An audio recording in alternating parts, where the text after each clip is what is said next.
Bien, donc on va terminer sur l'exercice illustratif pour la résolution, la résolution bien sûr de notre problème d'optimisation sans contrainte qui était la minimisation d'une fonction f de x, ok, avec x ici, donc appartient à l'intervalle, on l'a spécifié, moins 10,10. Bien, donc on a dessiné la courbe, on a pris comme solution initiale le point 5, comme le paramètre, c'est-à-dire le pas de déplacement alpha 0,2 ou bien 0,3. Et puis pour la direction de descente, c'est le gradient qui est la dérivée d'ordre 1, puisque c'est une fonction à une variable unique, c'est-à-dire une seule variable ou bien un seul paramètre x. Donc le gradient de la fonction coût f au point x, c'est la dérivée d'ordre 1 qui est f' de x, donc c'est 2x moins 1, ok. Donc ici on va essayer de voir la proposition qui dit que à l'optimum le gradient est égal à 0, la dérivée au point x, c'est-à-dire l'optimum global, est égal à 0. Donc on va voir dans quelle itération notre degré, c'est-à-dire ici on a affiché la fonction coût f de x et le point x qui détermine, ou bien l'abscisse x qui détermine la fonction coût f de x.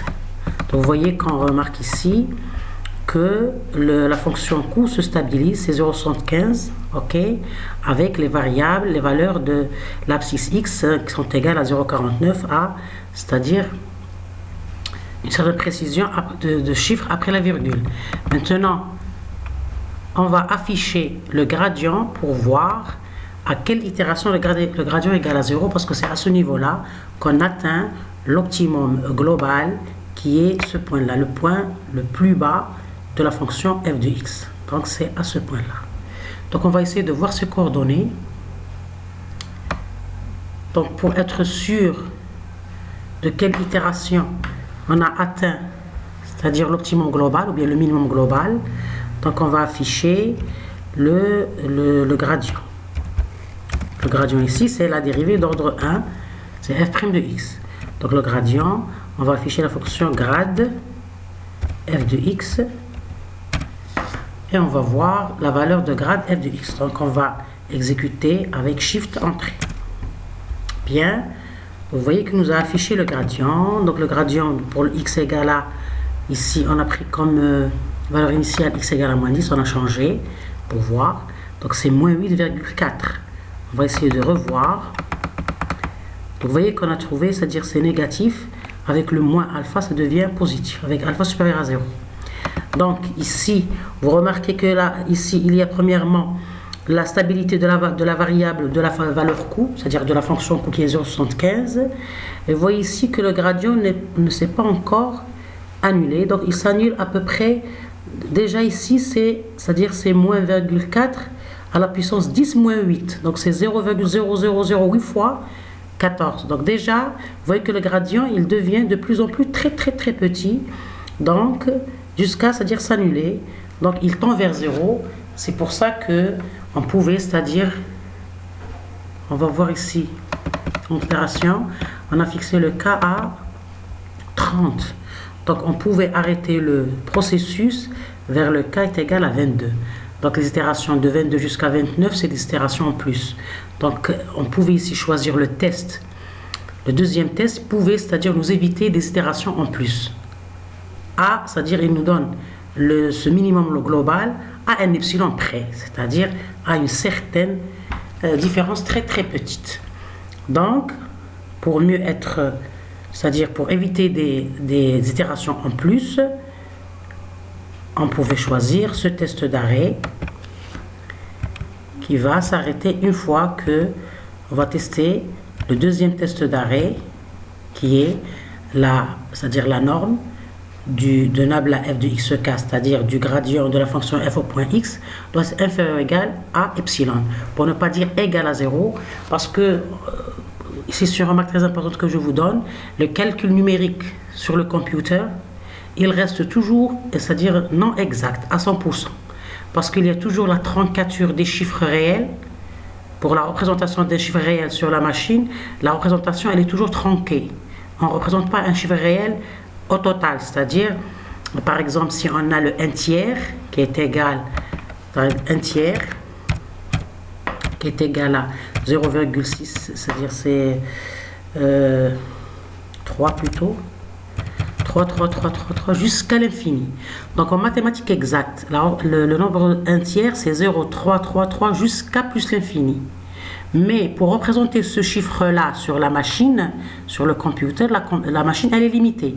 Donc la structure du type real sur la machine, on doit tronquer le nombre de virgules après, c'est-à-dire de chiffres après la virgule. On ne va pas représenter le chiffre à l'infini parce que la notion plus l'infini ou bien l'infini n'est pas structuré sur le computer. Donc sur la machine, c'est-à-dire sur l'ordinateur qui est une machine de calcul, c'est-à-dire de calcul, comment dirais-je, de grand calcul. Donc cette troncature avec les calculs, c'est-à-dire le taux élevé des calculs, va, c'est-à-dire générer des erreurs. C'est pour ça que ici, on n'obtient pas, c'est-à-dire le gradient qui est égal à 0 à 100%. C'est 1, vous voyez ici, c'est moins 0,242, c'est-à-dire moins 0,11 0, c'est-à-dire 11 0, puis on obtient le 241. Donc c'est un 0,00000 jusqu'à, c'est-à-dire qui tend vers le 0. Ok? Donc, on pouvait se contenter de l'itération 22 qui nous donne un certain gradient qui est plus proche du 0. Donc cette différence, on va là, c'est-à-dire on utilise une tolérance epsilon, donc pour dire que le test d'arrêt sera la norme du gradient de la fonction f au point xk, il est inférieur ou égal à un certain epsilon, par exemple, epsilon peut être égal à 10 moins 9, ou bien 10, c'est-à-dire 0,000001, ou bien 10 moins 8, ou bien, d'accord? C'est selon, bien sûr, ces valeurs-là sont fixées selon le problème qu'on veut traiter, selon le type de données qu'on a, c'est-à-dire entre la main, et puis selon, c'est-à-dire l'exactitude demandée par le problème, c'est-à-dire par la solution du problème. Bien sûr, pour être professionnel, l'exactitude des résultats fixés dans le cahier des charges du problème à résoudre. Bien. Parce qu'un logiciel, c'est un produit commercial qui est vendu en transaction entre le fournisseur et le client. Le client, c'est celui qui utilise le logiciel et le fournisseur, c'est celui qui conçoit et programme ce logiciel. Bien, donc on va revenir à notre programme, bien notre algorithme de descente de gradient. Donc vous voyez qu'ici on pouvait, c'est-à-dire fixer les nombres d'itérations, parce que vaut mieux, si on évite des nombres d'itérations, ça va diminuer la complexité algorithmique du problème, ou bien de l'algorithme. Donc, il faut toujours faire une projection. Ça, c'est un petit exercice, un petit exemple d'une fonction à une seule variable et d'un intervalle entre moins 10 et 10. Mais en réalité, dans un problème réel, on a des milliers de variables et on a c'est-à-dire des intervalles très volumineux. Donc, il faut, c'est-à-dire essayer de diminuer le nombre d'itérations pour avoir la solution dans un temps raisonnable et pratique. Donc, je vais par exemple fixer ici le nombre de contraintes, ou bien le nombre c'est-à-dire le test d'arrêt, le nombre d'itérations à 22 par exemple. Donc, je réexécute. Donc, vous voyez que j'obtiens la valeur de la fonction objective 0,75 après 21 itérations, j'atteins le minimum global ici. Très bien. Maintenant, on va essayer de voir l'impact de la convergence de l'algorithme, l'impact de alpha, du pas de déplacement, sur la convergence de l'algorithme. Donc, ici, on a pris un alpha petit. On va prendre un alpha, c'est-à-dire grand, 2 par exemple. OK? On va essayer d'exécuter.